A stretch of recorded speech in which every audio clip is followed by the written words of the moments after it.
राघव और मीरा एक साथ कॉलेज में पढ़ा करते हैं। मीरा राघव की सबसे करीबी दोस्त है और मन ही मन उसे बहुत चाहती भी है। मीरा कब तक राघव की सिर्फ दोस्त ही बनी रहेगी? पूरा कॉलेज जानता है कि तुम उसे कितना पसंद करती हो। हाँ, पूरा कॉलेज मेरे दिल की बात समझ चुका है, बस पता नहीं क्यों राघव ही नहीं समझ पाता। राघव बचपन से ही ऐसा है मीरा, उसकी आज तक कोई गर्लफ्रेंड नहीं रही। हाँ मैं जानती हूँ, इसीलिए तो मैं उसे इतना चाहती हूँ, पर जब भी मैं अपने दिल की बात करने जाती हूँ उससे, तो वो कोई ना कोई बहाना बना देता है। तू एक काम कर, तू आज राघव के हॉस्टल के कमरे में चली जाना। रात को उसके कमरे में जाकर अपने दिल की बात बताना। वो उस वक्त कहीं जा भी नहीं पाएगा और उसे तेरी बात सुननी भी पड़ेगी। हाँ ये बहुत अच्छा आइडिया है, आज रात में उसे अपने दिल की बात कहकर ही रहूंगी। मीरा रात को राघव के कमरे की खिड़की से चुपके से जाती है और देखती है कि राघव नींद में कुछ बड़बड़ा रहा था। मुझे जाने दो, प्लीज मुझे जाने दो, मैंने तुम्हारा क्या बिगाड़ा है? प्लीज मेरा पीछा छोड़ दो। लगता है राघव कोई बुरा सपना देख रहा है। राघव, राघव, उठो उठो, क्या हो रहा है तुम्हें? प्लीज मुझे छोड़ दो, मैं तुम्हारा नहीं हूँ, प्लीज मुझे छोड़ दो।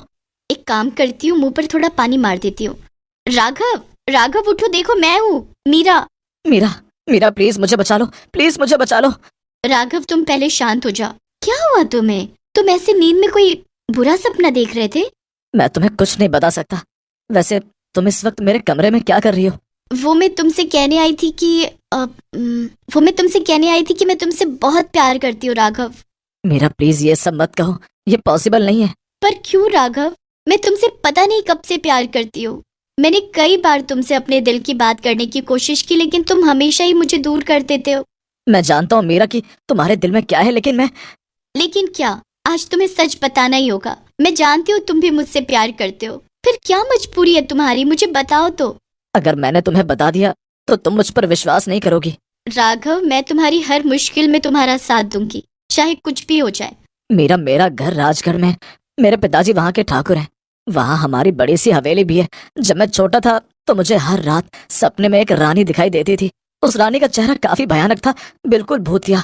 वो जब मेरे सपने में आती तो कहती कि तुम मेरे हो, मैं तुम्हें पाकर रहूंगी। राघव को ये सपने बार बार आ रहे हैं। मुझे लगता है कि हमें पुरोहित जी को बुला लेना चाहिए। हाँ मैं आज ही पुरोहित जी को संदेशा भिजवा देती हूँ। पुरोहित जी आते हैं। राघव ठाकुर को ये सपने शायद रेवती रानी की वजह से आते हैं। रेवती रानी? ये कौन है पुरोहित जी? कई साल पहले राजगढ़ में रेवती रानी सा का राज हुआ करता था। एक बार उनके दरबार में मल्हार नाम का संगीतकार आया, जिसके स्वर से पूरा राजमहल गूंज उठा। रेवती रानी का दिल मल्हार पर आ गया था, और जब रानी सा ने उसे पाने की कोशिश की तो मल्हार ने साफ इनकार कर दिया, ये कहकर वो दमयंती से प्यार करता है, जो उसकी सहेली थी। रेवती रानी सा को यह बर्दाश्त नहीं हुआ और उसने दमयंती को मरवा दिया। ये जानकर मल्हार ने भी अपनी जान ले ली, और उसके आखिरी शब्द थे कि तुम मुझे कभी नहीं पा सकती। रेवती रानी सा तब से मल्हार का इंतजार कर रही है। राघव ठाकुर मल्हार ही है जिसे वो कब से पाना चाहती है। तो अब हमें क्या करना चाहिए पुरोहित जी? नफरत को सिर्फ प्यार ही हरा सकता है। जब राघव ठाकुर को सच्चा प्यार हो जाएगा और उनकी शादी हो जाएगी, उससे तो भूतिया रानी खुद ही उनके रास्ते से हट जाएगी। बस तब से मैं उस हवेली में कभी नहीं गया, पर आज भी वो मेरे सपने में मुझे डराती है। इसलिए मैं कह रहा हूँ तुमसे कि तुम इन सब में मत पड़ो, कहीं ऐसा ना हो कि तुम्हारी जान खतरे में पड़ जाए। तुमने ही कहा ना कि नफरत को बस प्यार ही हरा सकता है, तो हम इसे मिलकर हराएंगे राघव। मीरा, पर यह भूतिया रानी बहुत खतरनाक है, वो तुम्हें नुकसान भी पहुंचा सकती है। मैं तुम्हें खतरे में नहीं डाल सकता। मेरी बात मानो राघव, हम मिलकर इस भूतिया रानी को हमेशा के लिए हमारी दुनिया से दूर कर देंगे। मीरा ने राघव को मना लिया और राघव की हवेली राजगढ़ में वापस आ गए। हमें यकीन है कि हम मिलकर इस भूतिया रानी से राघव को छुड़वा लेंगे, पर यह इतना आसान नहीं होगा ठाकुर साहब। हमें मीरा और राघव की शादी करवानी होगी, पर वह भूतिया रानी ऐसा होने नहीं देगी। वो मीरा बिटिया को जरूर नुकसान पहुंचाएगी। मैं तैयार हूँ पुरोहित जी, आप बस मुहूर्त निकलवाइए। मुझे यकीन है कि मेरा प्यार उस भूतिया रानी पर हावी पड़ेगा। मीरा और राघव की शादी की तैयारियां हो चुकी थी, लेकिन इन सब से अब भूतिया रानी बहुत गुस्से में आ चुकी थी। उसने शादी में अपशगुन डालना शुरू कर दिया। मेरे मल्हार को मुझसे कोई नहीं छीन सकता, मैं ये शादी नहीं होने दूंगी। चलो चलो मीरा, हल्दी लगा लो अब तुम भी। आओ मैं तुम्हें हल्दी लगा दूं। जी। अरे ये क्या, ये हल्दी काली कैसे पड़ गई है? मैंने कहा था कि भूतिया रानी ये शादी कभी नहीं होने देगी। कोई बात नहीं माँ जी, जब मुझ पर राघव के प्यार का रंग चढ़ा हुआ है तो हल्दी की कोई जरूरत नहीं है। इसलिए मैंने अपनी दुल्हन के लिए ये उपटन अलग से बनाकर रखा था। इस उपटन में मेरा प्यार भी मिला हुआ है, जिसे कोई नहीं मिटा सकता। तुम दोनों को किसी की बुरी नजर ना लगे। बुरी नजर तो लग चुकी है। मैं ये शादी कभी नहीं होने दूंगी। भूतिया रानी जितनी कोशिश करती मीरा और राघव को अलग करने की, वो दोनों उतना ही करीब आते जा रहे थे। राघव, ये देखो, मेरी मेहंदी में तुम्हारा नाम लिखवाया है। तुम्हारा नाम तो मेरे मन में बसा हुआ है। तुम मेरी चिंता मत करना, हम दोनों मिलकर उस भूतिया रानी को हमारी जिंदगी से दूर कर देंगे।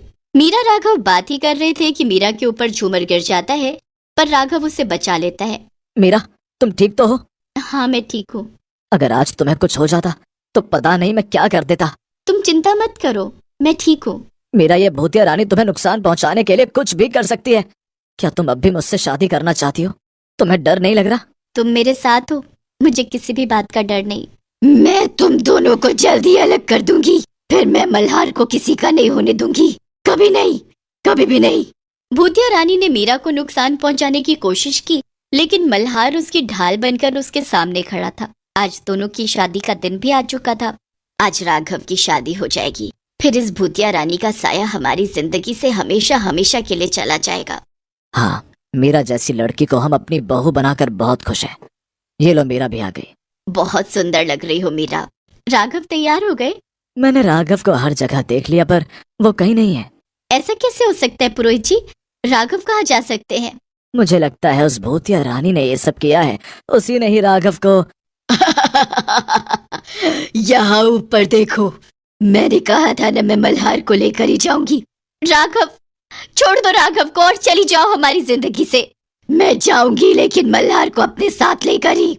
ना पिछले जन्म में मल्हार तुम्हारा हुआ था और ना ही इस जन्म में राघव तुम्हारा हो पाएगा। मैं राघव को कुछ नहीं होने दूंगी। मैं तुमसे राघव को लेकर जा रही हूँ, अगर रोक सकती हो तो रोक लो। भूतिया रानी ने राघव को पकड़ लिया था और मीरा को जलाने के लिए उसने मंडप पर आग लगा दी। अरे कोई बचाओ, मीरा को बचाओ। मीरा, तुम बचे रहना, इस आग से हम कुछ करते हैं। राघव, राघव प्लीज उठो और मुझे बचाओ। राघव, राघव। मीरा की चीख सुनकर राघव को होश आता है और वो भूतिया रानी के चंगुल से खुद को छुड़वाकर मीरा को बचाने के लिए मंडप में कूद जाता है। राघव, अब इससे बचने का एक ही रास्ता है, तुम ये सिंदूर मेरी मांग में भर दो और मुक्त कर दो इस भूतिया रानी को। हाँ हाँ मीरा। नहीं नहीं, ऐसा नहीं हो सकता।